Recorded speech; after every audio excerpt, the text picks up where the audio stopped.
Good morning. Welcome to Studio 365, powered by tablethink. Today is Tuesday, May 22nd. My name is Joshua, and I'm here in the studio with Pastor Kerrie Palmer, and we are having a good week. We are. How come it's so late in the month? I don't know. It goes by happened? so quickly. It does. Which is kind of the funny thing if you think about it, like we're always thinking that time goes quickly, but then anytime that I don't know, it's like every time I'm sick or whatever, then I'm like, I wish that would go quicker because I'm not feeling good. Yeah.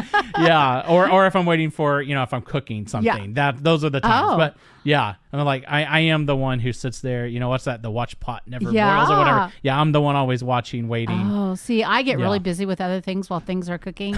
Not always a good idea. True. Yeah. That could lead to some other problems. Oh, yeah. So, yeah. You might ask my family what they've had to do for dinner before. Yes, that's something to watch. But yeah, so time is marching forward into May, so I can't use my marching joke anymore. You said that since quite a March. bit I know, in May. yeah, I know. If I had thought of it at the beginning of March, I would have done it. But you're just using it for May. Yeah, for so fun. now I'm using it for May. We're marched through March and we're marching through May. So how are you today? I'm doing good. Are you? Yeah, I got a decent amount of rest last night, and that always is a factor in how good my day is. So your Monday night was good. Yes. So you could be launched into Tuesday. That's right. So I could have a good week. Well, I'm excited today about our message, and what we're really talking about is kind of the power of worry and what it does in our life. And I don't know, how many times I've heard someone go down this road by telling a story, and I just have labeled them. Are you ready for this? The yeah but stories. The yeah but. You try to give them kind of that sensibility, that common sense of, right. But here we are, this is what's happening. And then they start going, yeah, but this could happen, or that has happened before. And they go down this trail that it's not happening right now.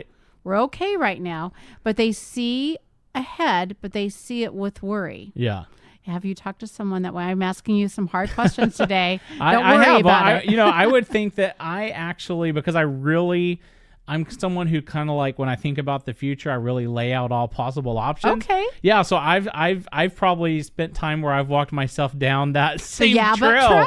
Yeah. It's just well, this, but then what if that? And but this could happen. Right. And before you know it, things are looking pretty gloomy and you're very depressed about whatever it is. See, I think that's where strategy comes in. And I know you're really good at strategy. And so, to me, it's looking and evaluating something with strategy is a lot different than just going down that trail to the, at the end of the story, it's not good. Yeah.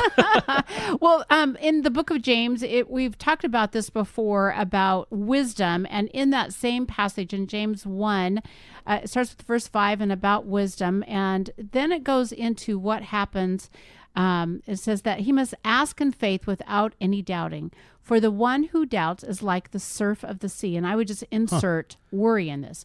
Driven and tossed by the wind, for that man ought not to expect that he will receive anything from the Lord, being a double-minded man, unstable in all his ways. And I thought, well, that's pretty big stuff until you start thinking about what worry does to us. Right. We're not at peace. We're not calm. We don't even know what we're asking sometimes because, you've gone down that pathway. And it can be very paralyzing. Yes. You're unable to move forward and do anything. I can, I'm just going to tell you this. I have a gift. Okay. I can help people go down that road. I'm really good at thinking outside of the box and how horrible it could be. Things could go. Yeah. And I've always thought, oh my goodness, I cannot use that power. Yeah. Because it's something that really is a negative impact on someone.